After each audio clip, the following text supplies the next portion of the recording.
creator Gene Roddenberry died yesterday of cardiac arrest. He was 70 years old.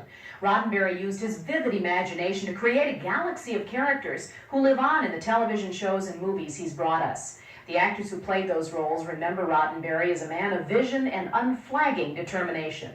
Space, the final frontier. Gene Roddenberry created one of the most enduring television and film legends with Star Trek 25 years ago. But he told us in a past interview that it was an uphill battle to get the show made. No one was sure what it was. The network certainly wasn't happy with it. They didn't know whether it was a kid show, adult show, or what. And so I kind of used that to bring the group together and say, hey, let's show the bastards. Let's show them. And we had probably one of the greatest production groups closest that has ever happened. The original Star Trek series spawned 5 films, with a 6th coming up in December. On television, Star Trek The Next Generation continues Roddenberry's optimistic vision of the future. The casts of both shows got together to honor him when a building was dedicated to him in June.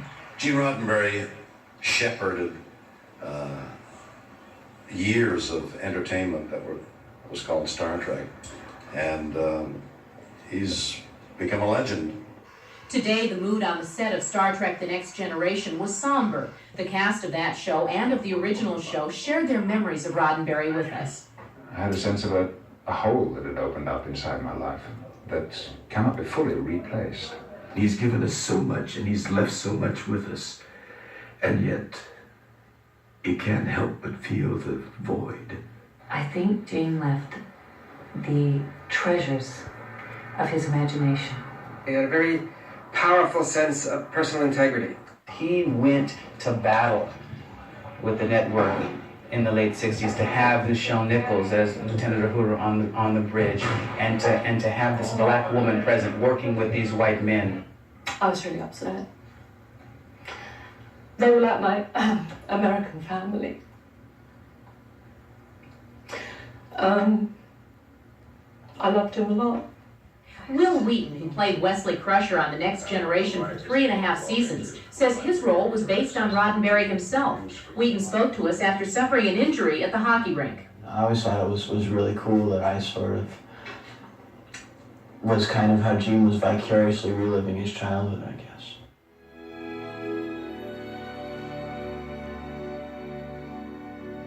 After the 3rd season, Gene's health started to deteriorate. And I saw him a few times at that point, and what we would usually talk about was how he was feeling, and just the fact that he was proud that Star Trek had come back. You know, he had lived to see, and knew he was going to live to see it continue, because you had the movies happening, Next Generation was a hit, it was continuing on, and he knew it was going to achieve what the first series didn't, a 5-year mission in space, and maybe more. And so there was a lot of happiness in him about that. We had known that Gene was in failing health for a while. He was very involved in 3rd season, 4th season, he was involved, but it was starting to decline. By 5th season, he was starting to come in the office less and less. You know, he had started to use a cane and a walker, and then he stopped coming, and we just would kind of hear reports of his health. I remember the day that Gene passed away, because it was so unexpected. He'd just gone for a checkup. To the doctor that day, gone for a checkup, and died. It was a very unexpected heart attack that occurred while he was at the doctor's office. It was the same day that my own father had died 10 years before. So it was already a bit of an emotional day for me. The phone rang, and it was my wife. And she had been at a library. And Leonard Nimoy's wife was at the library, who was our friend. And she walked over to Liz, my wife, and said, "Did you hear Gene just died?" But I was actually in the room with Michael and Rick when they got the call that Gene had died. And, you know, they were like, well, meeting over. You need to stay until maybe 4 or 5 days. Go rent a hotel room. We'll pay for it. Get out of here. And then Michael Piller called us all down to his office.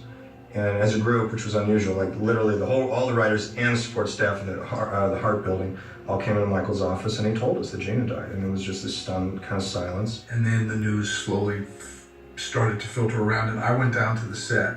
Rick, I guess, came to the set and announced that Gene had passed away. I'm being made up for a close-up the next shot was a close-up on me. And I lost it. I mean, I just lost it. 2 hours later, you know, I'm ready for my close-up because they couldn't film me. I think almost every one of the actors was working that day. And I pulled everybody aside. And then tried to convince us to continue to work. And we said, come on. And then we all just kind of scattered, and they shut down production, and we just all went to our offices. I remember I sat in my office and just looked out the window, and I tried to sort of puzzle through my own feelings on it. That Joe Manoski came in, and we talked for a long time, and Joe telling me he thought that he and I, who were sort of the true fans that were on the staff at that point, and Renee to an extent, that we had sort of gone the furthest of someone who had watched the old show and took it into heart and were now trying to carry that vision forward, and that we were part of his legacy moving on. Because I wasn't a Star Trek fan, I didn't have this idolization, of Gene. I didn't. He was my producer. He was the guy that gave me this really great job. But I didn't have the baggage that came with knowing about Star Trek and knowing about this phenomenon that he'd created. So to me, he was just Gene, this really cool guy who snuck off to the Bel Air Country Club to have a drink and eat some chocolate when Majel wasn't looking, because he wasn't supposed to. And he was naughty, and he flirted with me shamelessly. They always had me for the holidays, and they always made sure that I had somewhere to go, and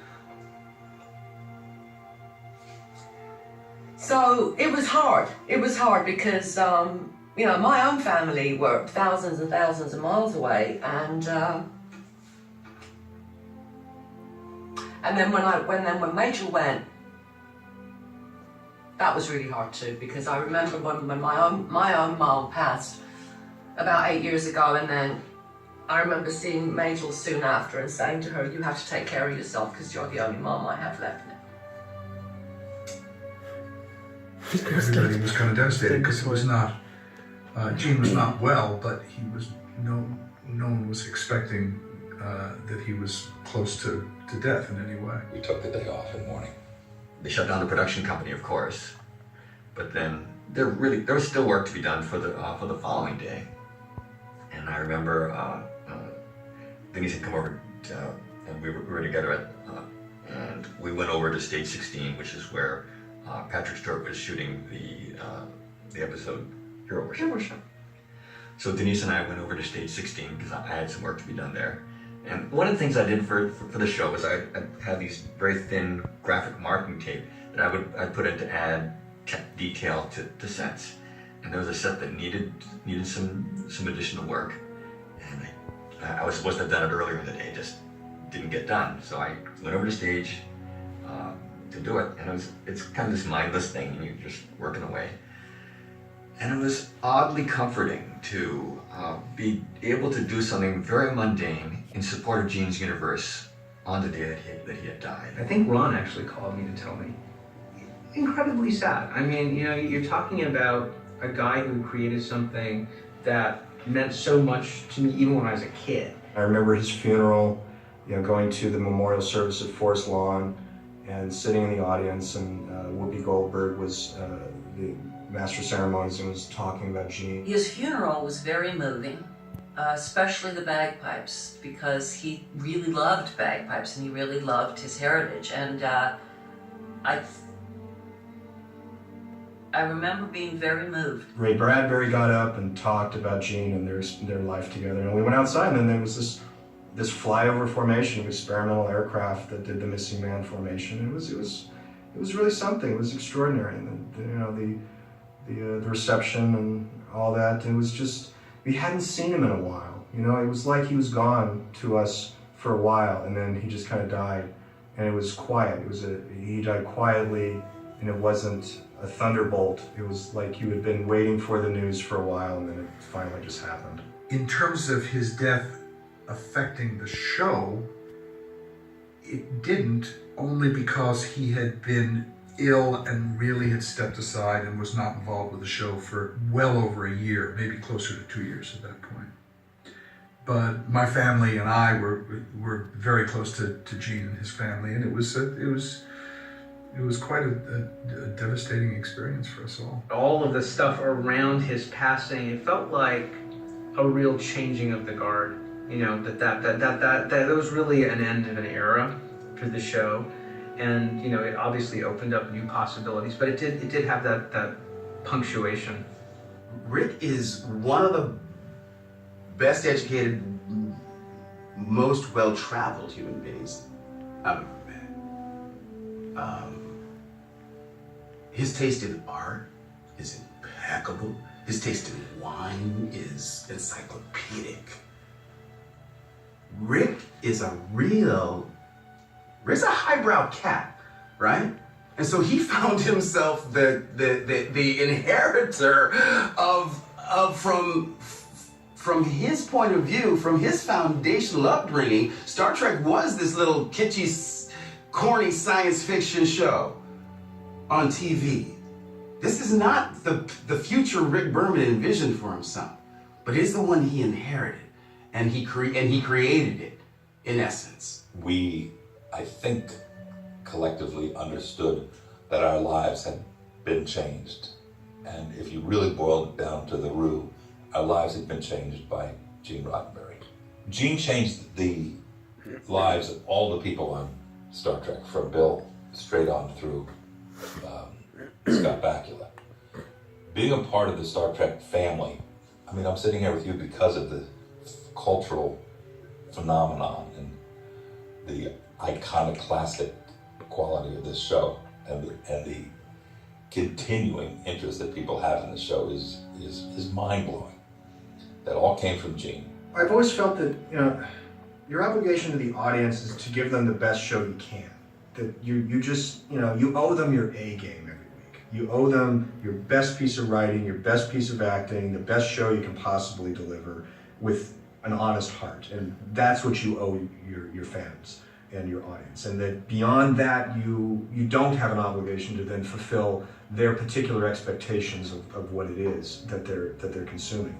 I mean, it's a cliche that Gene was a visionary and he was the great space bird of the galaxy and all those things, but those cliches are based on his passion about his vision of the future that we were all acting out for him.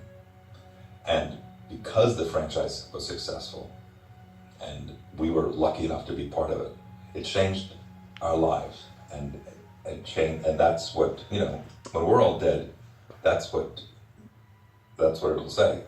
Best known as, and our character names, and whatever else we've done will have been secondary. Gene Roddenberry, 1921 bis 1991. Captain's log, stardate 45076.3.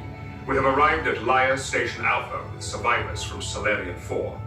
Admiral Kennelly has rendezvoused to discuss the Bajoran terrorist attack. Michelle Forbes, who